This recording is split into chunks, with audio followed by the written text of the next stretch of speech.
Hello, and welcome to the Art of Music Tech. And today's guest is Carl Allen. Carl is a legendary jazz drummer, educator, and record producer who has worked with artists including Freddie Hubbard, Christian McBride, and Ron Carter, to name a few. We find out what his early experiences in the recording studio were like and prototype gear made for an upcoming Signature Series products. Well, my first experience in the studio, it was a recording session with a wonderful trumpeter by the name of Frank Gordon, and the name of the record was Clarion Echoes. In fact, the studio was owned by the pianist Fred Hirsch, and it was in 1985, and I'll never forget, I had gotten there a couple of hours before, and this was, I was pretty young, and I had a pretty definite idea of my sound. And, my whole idea was, this is my sound, and, to the engineer, and your job is just to get my sound. And I remember I set up, and I had gone out, get something to drink or something, and come back, and, still gonna be there an hour before everybody else. And I come back, and he was on the floor in front of my bass drum with a knife, about to cut a hole in my bass drum head. Now, this was 30 years ago. A little more than that. Almost 30 years ago. But I got an email a couple of weeks ago and said he just got out of the hospital. So it was a bad day for him. But no, I'm just kidding. But it was very interesting. I'm like, man, what are you doing? He's like, well, man, I can't get my sound that way. I'm like, well, no, your job is to get my sound. But, this was me being like, the serious jazz head. And, it's like you can't put a hole in the bass drum and all of that. But it was quite interesting, and it was at that moment that I said I need to learn a little bit more about this stuff as opposed to just being vague and saying, get my sound. Well, what does that mean? I had no idea. But that's kind of started that whole thing where I was kind of interested in finding out a little bit more about what goes on in that situation. My idea was never to become a producer. I became a producer out of frustration, really. And at that time, this was kind of at the height of the whole Young Lions movement, where record companies were really focusing in on, if they could walk and they can hold an instrument, we're gonna sign them. And so, but my frustration was that there were a lot of great musicians who were being overlooked. And, I've always been of the mindset that if there's something that you see you don't like, you really have two choices. You can complain about it or you can try to do something about it. And so I chose the latter, which was to try to create some opportunities for other people. But it started really from me doing my first record as a leader. And it was for a label in Japan, Alpha Records. And I'll never forget, I'd met the guy in Japan. I was on tour with Terrence Blanchard and Donald Harrison. The gentleman approached me after the concert in Tokyo, and he introduced himself, and he said, Art Blakey told me I should give you a record deal. And I thought I was, the show wasn't around then, but I thought I was being punked or something. I'm looking around like, man, who, you serious? And so he said, well, and speaking with Art, he said he felt like you were the guy who would try to carry on that tradition of trying to nurture and help younger musicians. And so we spoke for several weeks, actually, before we actually decided to do something. And so when it was kind of confirmed that we were gonna record, he says, well, I can't come, so I'm going to send you the money and then you just send me the masters. I was like, cool, what's a master?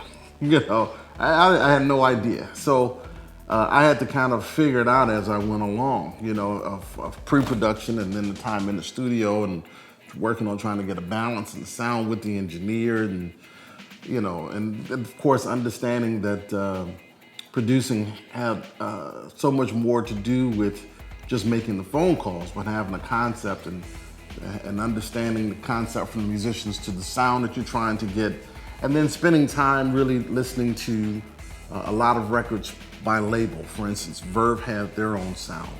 Blue Note had its own sound. ECM had its own sound.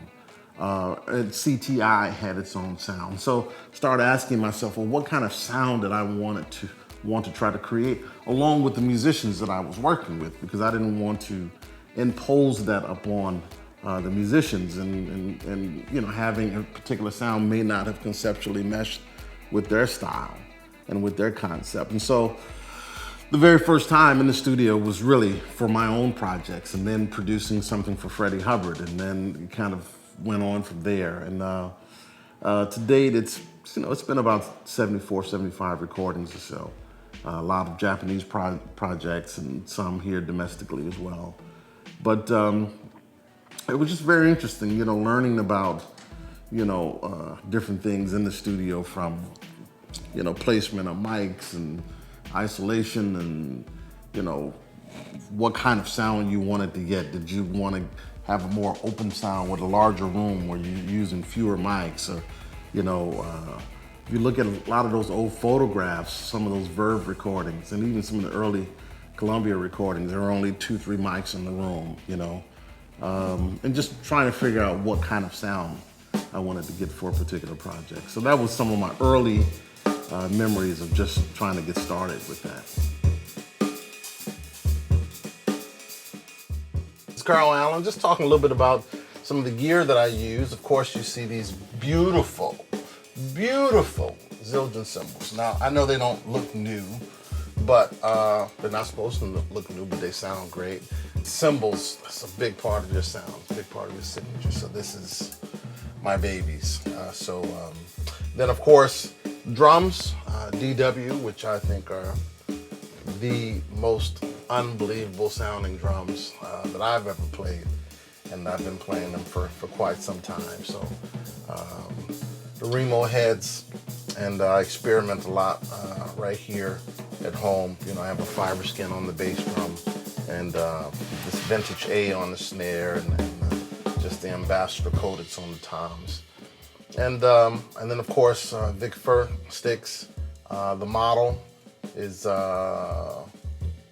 one that's not yet available. It's my stick that we've been working on. So this is some of the stuff that I use. And then of course, other accessories, LP family of toys and blocks and bells and shakers and stuff like that. And then there's other stuff that I use. You know, I use some electronic stuff, Zoom, GoPro. I love the GoPro stuff. Earthwork mics, and just a lot of different things, you know, Apogee digital for different things. So this is kind of just a mixture of some of my toys.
Hey, this is Carl Allen, and you're watching The Art of Music Tech.